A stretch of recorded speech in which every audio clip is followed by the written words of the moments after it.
Hello everyone. આજે chapter 2 additional exercise number 40. Chapter 2 નો સૌથી મોટો એક્ઝામ્પલ અને સૌથી સરળ એક્ઝામ્પલ પણ કહી શકાય. આનો જે ક્વેશ્ચન રહ્યો 1.5 મ્યુસી અને 2.5 મ્યુસી ના બે વિદ્યુતભાર એકબીજાથી 30 સેન્ટીમીટરના અંતરે મૂકેલા છે. તો બંને વિદ્યુતભારોને જોડતી રેખાના મધ્ય બિંદુએ વિદ્યુત સ્થિતિમાન અને વિદ્યુત ક્ષેત્ર શોધો. Q1 1.5 મ્યુસી, okay, Q2 2.5 મ્યુસી. આ બંને વિદ્યુતભારો વચ્ચેનું અંતર છે 30 સેમી-મીટરમાં કન્વર્ટ કરીએ તો 0.3 મીટર. મધ્ય બિંદુ O એટલે Q1 થી અંતર 15 સેમી અર્થાત 0.15 મીટર અને Q2 થી પણ અંતર 0.15 સેન્ટીમીટર, સોરી 0.15 મીટર. સર્વપ્રથમ વિદ્યુત સ્થિતિમાન શોધી કાઢીએ. એટલે O બિંદુએ વિદ્યુત સ્થિતિમાન ઇઝ ઇક્વલ ટુ Q1 નું સ્થિતિમાન V1, Q2 નું સ્થિતિમાન V2. ઓકે, બિંદુવત વિદ્યુતભાર માટે વિદ્યુત સ્થિતિમાનનું સૂત્ર KQ1/R1 પ્લસ KQ2/R2. કે સામાન્ય બ્રેકેટ Q1/R1 plus Q2/R2 કે 9 ગુણ્યા 10 ની 9 ઘાત. Q1 1.5 Q2 2.5 બંનેમાં માઇક્રો લાગે છે એટલે 10⁻⁻6 આ રીતે લખી શકાય. R1 R2 અંતર સરખા છે 0.15 મીટર, મધ્ય બિંદુ છે એટલે 0.15 અને સિમ્પ્લિફાય 2.4 ગુણ્યા 10 ની 5 ઘાત વોલ્ટ. હવે O બિંદુ પાસે વિદ્યુત ક્ષેત્ર, તો બિંદુ પાસે વિદ્યાર્થી મિત્રો ઉભા રહીએ તો Q1 ધન વિદ્યુતભાર ધનનું O બિંદુએ વિદ્યુત ક્ષેત્ર ત્રિજ્યાવર્તી બાર સદિશ E1 અને એ જ બિંદુ પાસે વિદ્યુતભાર Q2 નું વિદ્યુત ક્ષેત્ર પણ ત્રિજ્યાવર્તી બાર E2. એટલે પરિણામી વિદ્યુત ક્ષેત્ર is equal to E2 minus E1. વિદ્યાર્થી મિત્રો માઇનસ નિશાની કેમ મૂકીએ સમજાણ? કેમ કે દિશા વિરુદ્ધ છે એટલે નિશાની માઇનસ. E2 કેમ પહેલા લખ્યું E1 ના લખ્યું? તો વિદ્યાર્થી મિત્રો Q2 મોટા છે એટલે એનું વિદ્યુત ક્ષેત્ર E2 વધુ મૂલ્યનું હોય એટલે E2 પહેલા લખ્યા, એટલે E2 માઇનસ E1. E2 ની જગ્યાએ બિંદુવત વિદ્યુતભારના વિદ્યુત ક્ષેત્રનો સૂત્ર KQ2/R2 square minus KQ1/R1 square કે common bracket Q2 minus Q1. અંતર સરખાઈ એટલે એક જ વાર લખીએ R2 સ્ક્વેર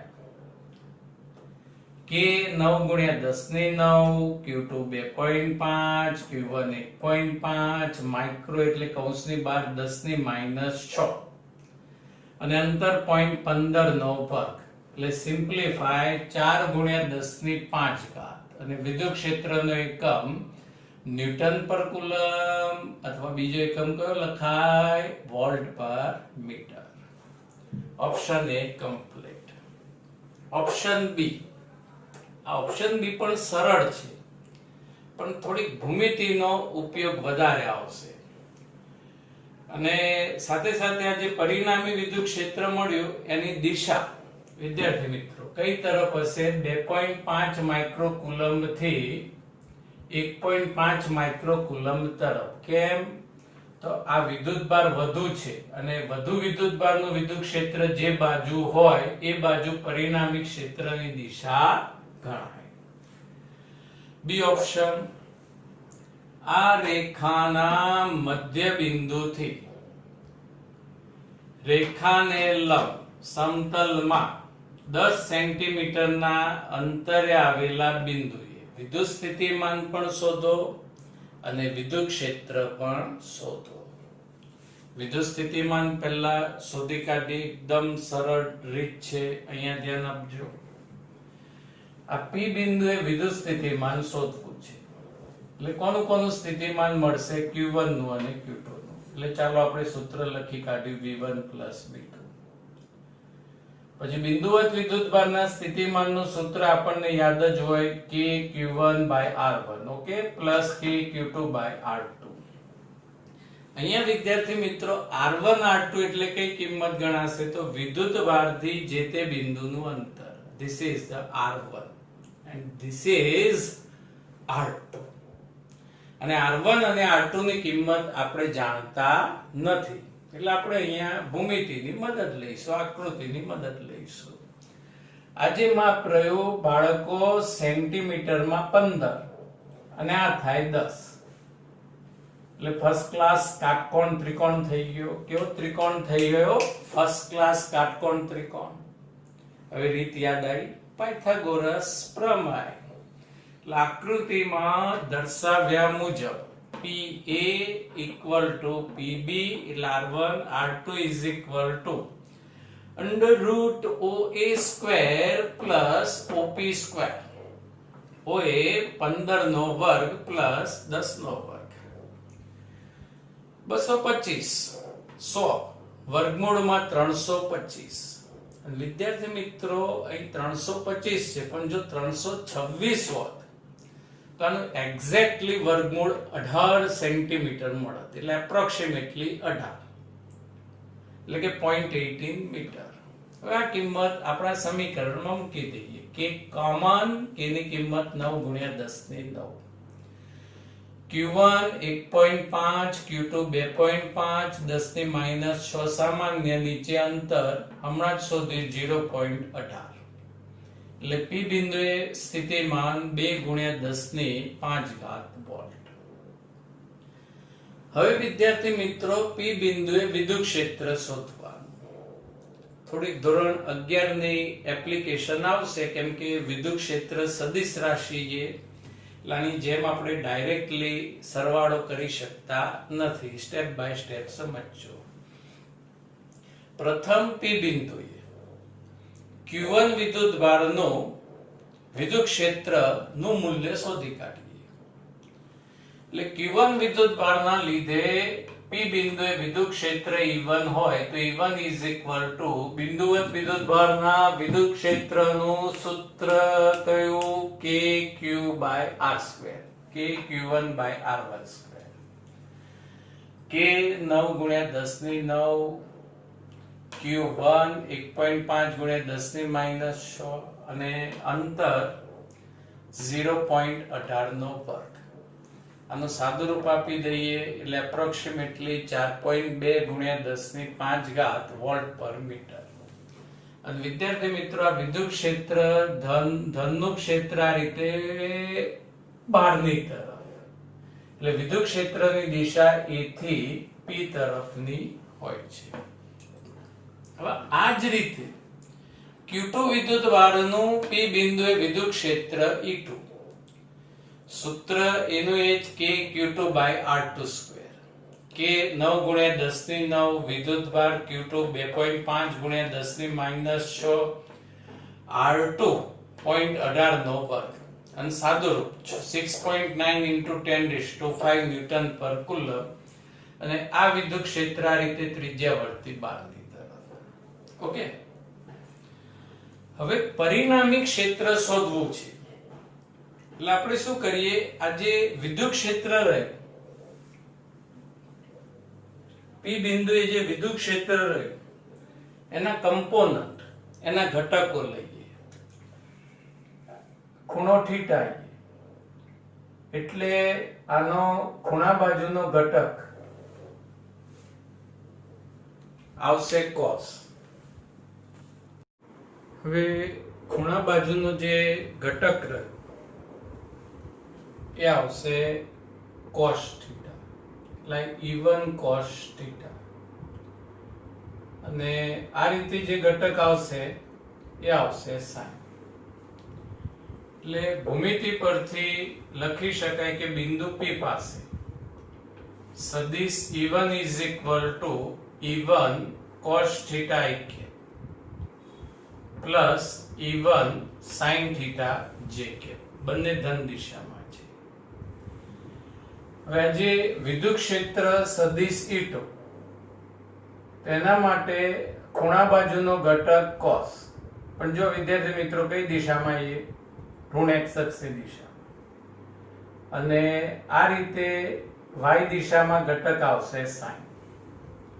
એટલે અહીં સદિશ E2 is equal to minus E2, minus કેમ આવ્યું ખ્યાલ આવી ગયો, cos theta ik plus E2 sin theta jk. હવે પરિણામી વિદ્યુત ક્ષેત્ર એટલે બંનેનો સરવાળો સદિશ E1 plus સદિશ E2. અહીંયા શું છે, બંનેની દિશા ડિફરન્સ છે, અલગ અલગ છે. એટલે આપણે ખાલી મૂલ્યનો સરવાળો કે ખાલી મૂલ્યની બાદબાકી કરી શકતા નથી. અને બીજી રીત છે, પરિણામી વિદ્યુત ક્ષેત્ર is equal to વર્ગમૂળમાં E1 square plus E2 square plus 2E1 E2 into cos theta. એમાં તમારે આ બંને E1 E2 વચ્ચેનો ખૂણો કોઈક રીતે શોધી કાઢવો પડે, પણ આ રીત વધુ સરળ રહેશે. હવે સદિશ E1 ની કિંમત અને આ સદિશ E2 ની કિંમત મૂકવાની.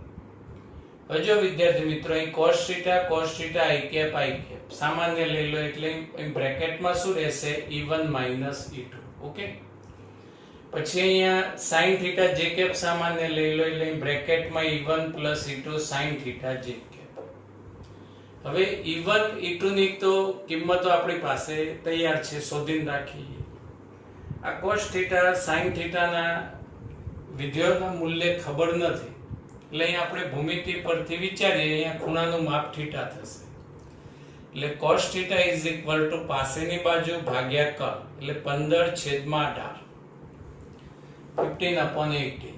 એટલે અહીંયા ત્રણેય ભાગ ચલાય તો 5/6. ઓકે, અને sin theta is equal to સામેની બાજુ 10/18 મીટર રાખશો તો પણ એનું એક સાદું રૂપ આવશે, સેમી રાખશો તો પણ ચાલશે, અને બે ભાગ ચલાવીએ તો 5/9. આ sin theta cos theta ની કિંમતો આપણે ભૂમિતિ પરથી શોધી કાઢી. હવે આપણે બધી જ કિંમતો આ સમીકરણમાં મૂકી દઈએ. સદિશ E is equal to E1 4.17 into 10⁵. 4.2 પણ લખી શકાય, નો problem. Minus 6.94 into 10⁵. cos theta 5/6 I cap plus E1 4.17 E2 6.94 10⁵, અને sin theta 5/9 j cap. હવે આ સાદું રૂપ આવશે, એટલે કે I cap નો સહગુણક આવશે -2.3 ગુણ્યા 10⁵ I cap plus 6.2 into 10⁵ j cap. હવે વિદ્યુત ક્ષેત્રનો x ઘટક, વિદ્યુત ક્ષેત્રનો y ઘટક, એટલે વિદ્યુત ક્ષેત્રનું મૂલ્ય is equal to વર્ગમૂળમાં x ઘટકનો વર્ગ પ્લસ y ઘટકનો વર્ગ, અને સાદું રૂપ આવશે 6.6 into 10⁵ ન્યૂટન પર કુલમ. હવે દિશા, પરિણામી વિદ્યુત ક્ષેત્ર x અક્ષ સાથે ધારો કે બીટા કોણ બનાવે છે, તો અહીં tan beta is equal to y ઘટક upon x ઘટક સ્ટાન્ડર્ડ 11 પ્રમાણે. તો y ઘટક આવશે 6.2 into 10⁵, અને x ઘટક -2.3 into 10⁵. 10⁵ કેન્સલ, એટલે tan beta is equal to -2.6956, અને નેચરલ tan ના ટેબલમાંથી મૂલ્ય પરથી ખૂણાનું માપ મળશે -69.6 ડિગ્રી. વિદ્યાર્થી મિત્રો, અમુક રેફરન્સ બુકની અંદર આ ખૂણાનું માપ અલગ અલગ આપ્યું છે, પણ જો હાલ આપણે અહીંયા સમજીએ તો આ જે પરિણામી ક્ષેત્ર રહ્યું, પરિણામી ક્ષેત્ર સબાચરની રીત અનુસાર x અક્ષ સાથે બનાવેલો ખૂણો આ બાજુ આવશે, એટલે અહીંયા ખૂણો સમઘડી ક્લોકવાઇઝ મપાશે એટલે નિશાની માઈનસ આવશે, -69.6 ડિગ્રી. પછી તમે આટલી જ ભૂમિતિ માટે ધોરણ 11 નું સૂત્ર બી ઉપયોગમાં લઈ શકો, એ tan આલ્ફા વાળું. tan alpha is equal to, યાદ છે સૂત્ર, b sin theta upon a plus b cos theta. એટલે અમુક રેફરન્સ બુકમાં પરિણામી ક્ષેત્રનો અહીંથી ખૂણાનું માપ શોધીએ, પણ આ રીત પણ સાચી જ ગણાશે. Okay, thank you.